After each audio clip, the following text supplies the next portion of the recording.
में मुख्यमंत्री के द्वारा निकाला गया भूमि सर्वेक्षण, उस पद के लिए हम लोग को नियुक्त किया गया कि जगह जाके और सर्वे करना है।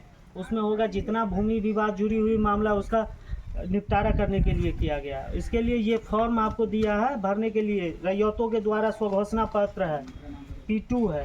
तो इसमें आप अपना रैयतों के नाम में रैयत का नाम लिखिएगा, जो आपके पिताजी है उनका नाम लिखिएगा, उसके बाद अस्थाई पता लिखिएगा, खाता क्या है आपका, खेसरा क्या है, चौहद्दी याद है तो नया वाला लिखिएगा, नहीं तो पुराना वाला लिखिएगा।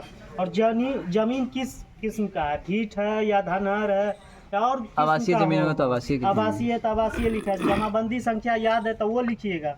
उसके बाद उत्तराधिकार है या दान में मिला, किस तरह से आपको ज़मीन मिला वो लिखना है। और अगर विवादित भूमि है तो आप युक्ति कॉलम दिया उसमें ये लिखना है।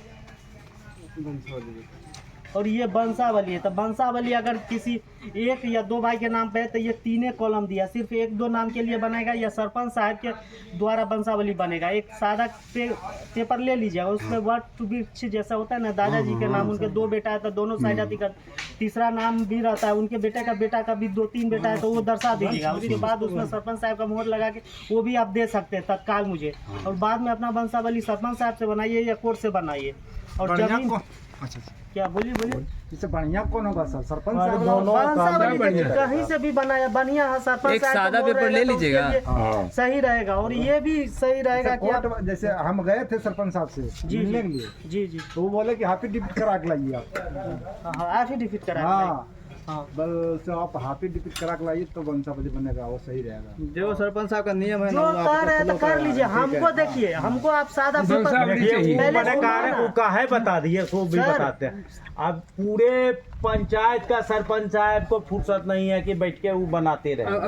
आप कोर्ट में जाइए, आप पैसा वहाँ दीजिएगा, वो सब लॉटरी वाला आपका दर्शा देगा। अरे सुनिए ना सर, इतना इम्पोर्टेंट अभी वंशावली नहीं है आपके लिए। 15-20 दिन बाद, 1 महीना बाद लगेगी। आप एक सादा पेपर पे हमको तो वंशावली बना के दे सकते हैं, दर्शा के तो दे सकते हैं, वही चाहिए हमको। रही बात अगर किसी का बंटवारा चाहिए, बंटवारा कराना, जैसे अभी बाप दादा के नाम पे जमीन है, बंटवारा नहीं हुआ, सिर्फ मौखिक बंटवारा है, तो अभी हमको फॉर्म भर के दीजिए। उस टाइम आप क्या करिएगा, कोर्ट से बंटवारा करके दीजिएगा, नहीं तो सारा का अकाउंट एक ही में खुल जाएगा।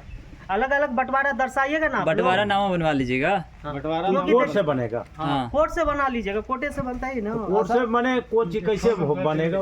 जैसे सर आप दोनों भाई, 1 मिनट, जैसे कि ऊपर का है जमीन बाप दादा और उसमें ढेर हिस्सेदार हो गया, तो कोर्ट से कैसे बनेगा? वहाँ एक हाफी डिपिट करा के देना होगा कि मैंने कोर्ट से भी बंटवारा होता है, एक मैंने अंचल के द्वारा होता है। नहीं तो कोर्ट या अंचल द्वारा देखिए जो आपको कंफर्ट लग रहा है। संभव है सर मौखिक तौर पे जो होता है कि जो है ना, जैसे दादा का जमीन है तो हम जो है ना मौखिक तौर पे जो है ना बांट लिए कि ये वाला मैंने हाफी डिपिट लगेगा, जरा सा भैया एक नामा होगा, एक एफिडेविट वाला होगा कि जो है ना, ये वो तुरंत बनने का चीज, एफिडेविट वाला कि ये जो है ना, ये अंचल और ये कोर्ट के द्वारा तो बहुत उसके अकॉर्डिंग जो होगा, जो दादा वाला जमीन होगा आपके नाम से, जो सब अलग अलग हो गए ना, खाता अलग अलग खुल जाएगा ना, सब एक ही खाता में रहेगा। फिर जो है ना, के लिए देखिए, एक बिता के लिए लोग लाखों रुपया खर्चा कर रहे हैं, आधा बिता लेके कंप्रोमाइज कोई नहीं कर रहा है। तो उसके लिए तो आप लोग भी नियम कानून से चलना पड़ेगा, ऐसा तो नहीं है।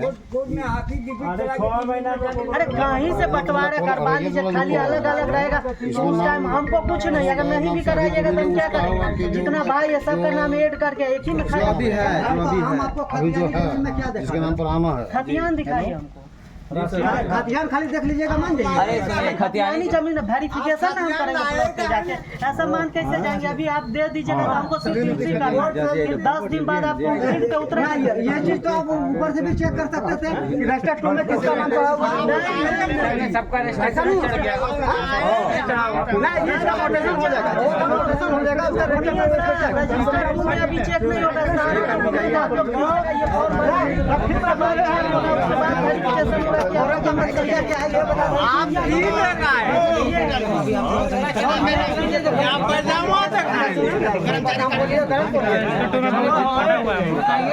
जवाबंदी फट गया है।